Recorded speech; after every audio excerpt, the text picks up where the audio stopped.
Well, hello, beautiful people. How we doing today? We are back at it once again, well into this book.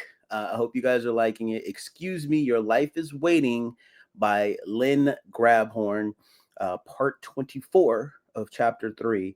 And oh my gosh, this has gotten so exciting. And I know you guys are probably just as eager as I am to really finally, jump in and continue to hear the next part of it, right? Because this is just super exciting. Last where we left off, they were actually talking about being able to make the feelings and asking yourself the whys, right? They keep asking why, and making sure that you get into the natural feelings of when you guys want these things, and making sure that you're doing that consistently, just getting into the feeling place, getting all jazzed about. So let's go ahead and continue on as we continue into this book. Give me 1 second while I set up, and then we'll get ready to intending. All right, here we go. Ending. After you've started to get your wants out in the open, there's one more step that's helpful here, and that is turning your wants into intents. Because the word want might still cause some emotional blisters to erupt, you may feel a whole lot better intending. Intending is sort of a combination of I want and I expect. And a good place to start is by intending for small things throughout the day. Not only does this provide some valuable practice, along with rapid evidence, but it opens up new and much needed energy pathways that have never been opened before. And each new pathway means you're receiving more of that higher flow of source energy than you were before. So feeling good becomes easier, which opens you to more and higher energy, which, etc., etc. Daily intending develops these new outlets for the energy to flow through. The more we intend, the more we're using that high frequency energy, which quickly becomes a two-way street. The more we use it, the more of it we're getting. This creates a sort of protective cover around us, like wrapping ourselves in a safety blanket, where we have much less chance of being sideswiped by old beliefs that continue to bring us things we don't want. I make it a point to intend with little things all day long. I intend to arrive at my destination safely. I intend to be on time and feeling great. I intend to find a convenient parking place. I intend to feel good in my clothes. I intend to sign the deal. I intend to keep my bank account at a certain level or beyond. I intend to find joy all throughout the day. Not such a little thing. I intend to help my clients feel at ease. And as long as my valve is open while I'm intending, they always come about. On the larger issues, if your intent for the day is to feel joy, you wouldn't even be able to find an upsetting show on TV. Hmm. If your intent is to have your new kitchen installed without a hitch, that's the way it will be unless you close your valve over something.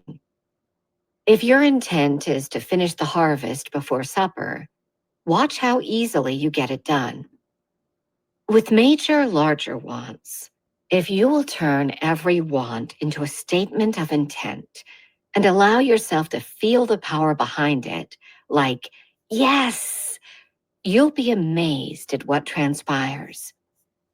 I intend to move by next year means I haven't a clue how it's going to happen, but I know I'll find out because I'm determined to do it. Yes. I intend to have a new relationship. I intend to learn to line dance. I intend to have a full bank account. I intend to find happiness in all that I do. I intend to make new friends. I intend to find a deeper spiritual connection. You must feel the strength when you speak it.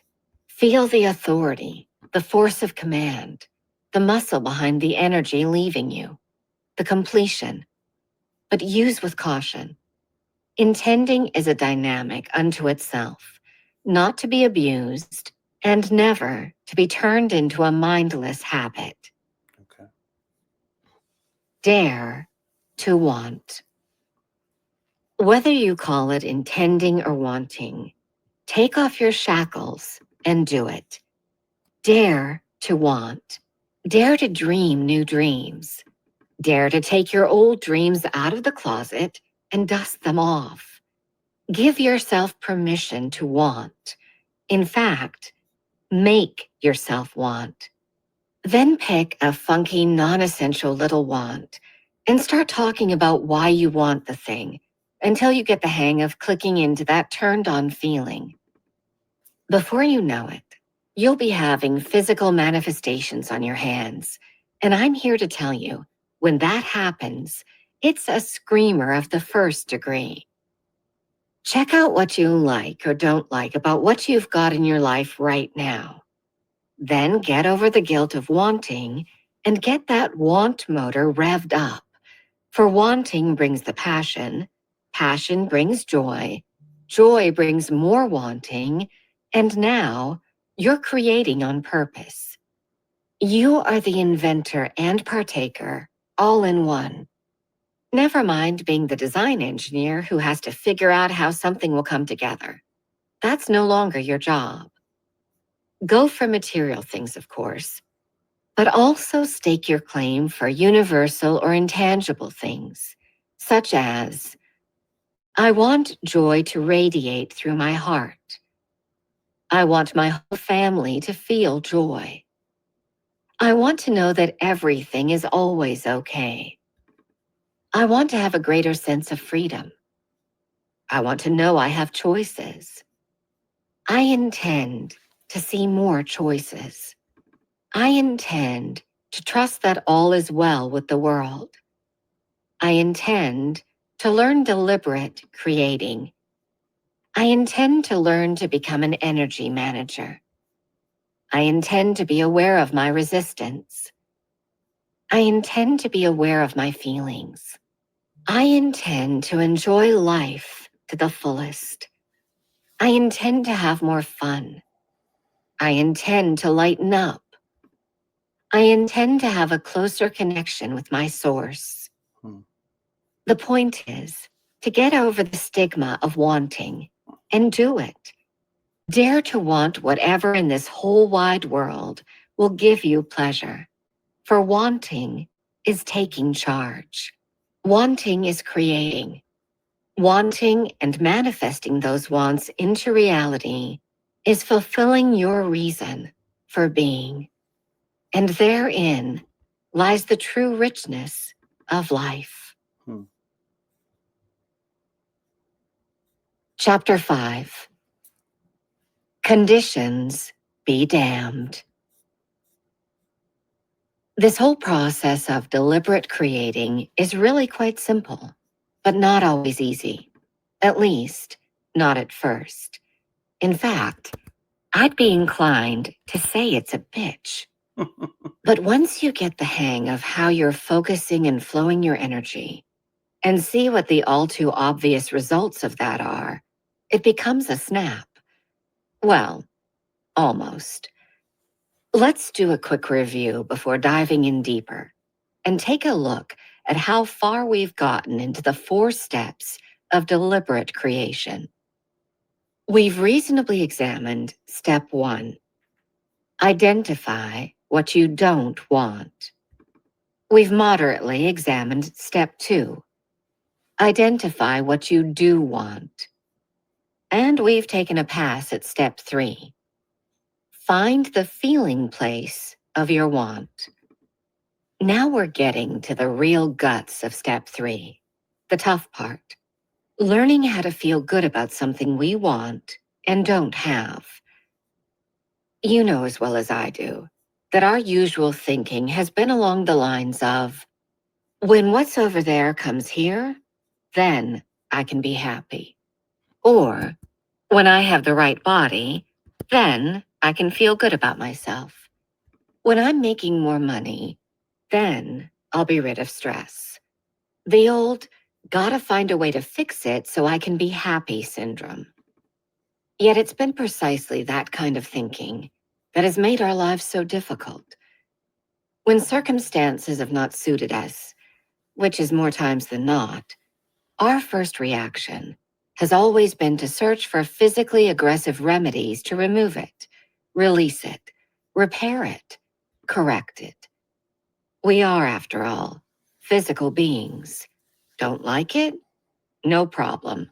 Whack, bang, smack. Fix it. But if whatever it is we're trying to accomplish doesn't get fixed, or it seems too big to change, or too overwhelming to attain in a time frame which suits us, we get all disgruntled and frustrated.